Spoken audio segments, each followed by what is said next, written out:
Hello, my dear students. I welcome you all from Renaissance Academy of Geoscience. So today we are having discussion on the Geologist Examination 2020 GS Paper 1 analysis. ठीक है? For your preparation, this is the one of the most important part because this paper is qualifying paper for your examination and you must have to score as much as possible marks in this paper. Okay. So before approaching or before starting your preparation for GS section, what are the requirements? Okay, and the micro analysis of the paper is very important. Okay, before you start your preparation, so I think I might help you in your preparation. So actually this is my analysis from last year's paper.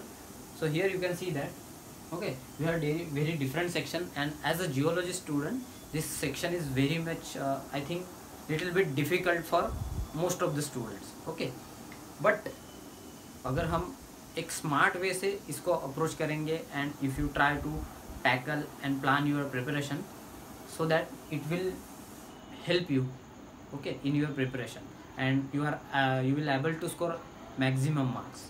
Okay, so if you see here on this board, first current affair.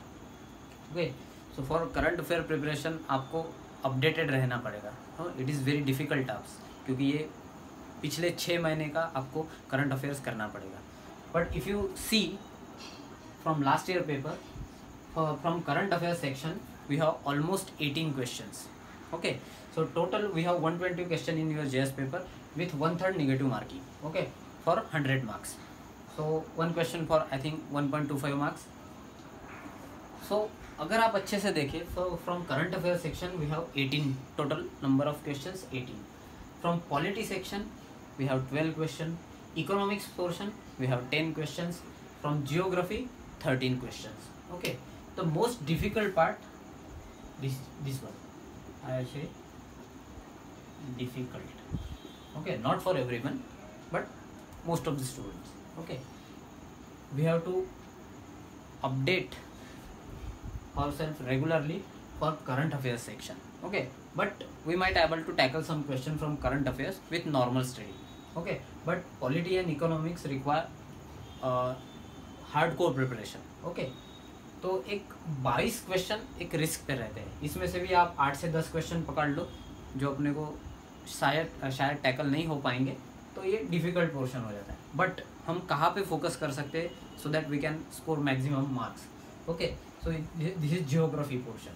Okay, 13 question but I think 50% question we can easily tackle. Okay, then the history. This portion is little bit difficult. Okay, we require hardcore study for history section as well. But if you see from ancient history we have 8 questions. From medieval history we have 2 questions. From modern history we have 7 questions. Okay, so 8 2 10 17 and this 20. So total एक 50 mark का जो portion अगर मोटा मोटी we can देखा जाए तो 50 mark का पोर्शन थोड़ा टफ है, जिसमें से हम कोशिश करेंगे कि एटलीस्ट 20% तो भी हम स्कोर कर पाए विथ योर प्रिपरेशन. आप उसके हिसाब से आपकी प्रिपरेशन प्लान कर सकते हैं.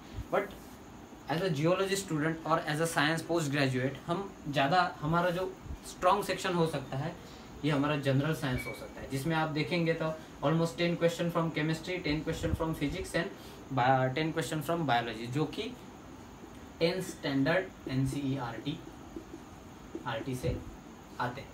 ओके, सो ये जो सेक्शन है तो यहाँ से हम मैक्सिमम मार्क्स स्कोर कर सकते हैं. तो 30 क्वेश्चन हमें यहाँ से मिल जाते हैं. देन जो दूसरा पोर्शन है जो हम काफ़ी इजीली टैकल कर सकते हैं एज अ जियोलॉजी स्टूडेंट, वो हम एनवायरमेंटल साइंस पे फोकस कर सकते हैं.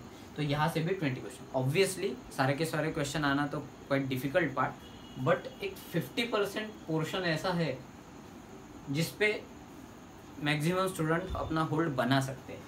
और ये जो 50% पोर्शन है जिसमें हिस्ट्री, पॉलिटी, करंट अफेयर्स, ये जियोग्राफी है, ये डिफ़िकल्ट जाएगा. लेकिन अगर 50% में से हम 20% थोड़ा हार्डवर्क करके स्कोर कर लेते हैं और यहाँ 50% में से ऑलमोस्ट 35 to 40% अगर आप स्कोर कर पाते हो करेक्टली, तो हम एक 40 to 50% स्कोर कर सकते हैं जीएस सेक्शन में। नॉर्मली अगर 2 साल का कट ऑफ हम देखा जाए तो 30 से लेकर 35% तक का कट ऑफ होता है। इट मे वेरी, थोड़ा ऊपर नीचे +2-3 मार्क्स ऊपर नीचे होता रहेगा, बट 2 साल के एनालिसिस से हम देखा जाए तो 40% एंड 50% इन जीएस पेपर 1 ये बहुत अच्छा स्कोर रहेगा, जिसमें क्योंकि नॉर्मली मैक्सिमम लोग बाउंड्री पे स्कोर करते हैं, और जियोलॉजी के पेपर में आप ज़्यादा से ज़्यादा मार्क्स स्कोर करने की कोशिश करो प्रीलिम्स में, सो दैट क्योंकि ये सारा मेरिट लिस्ट में काउंट होने वाला है।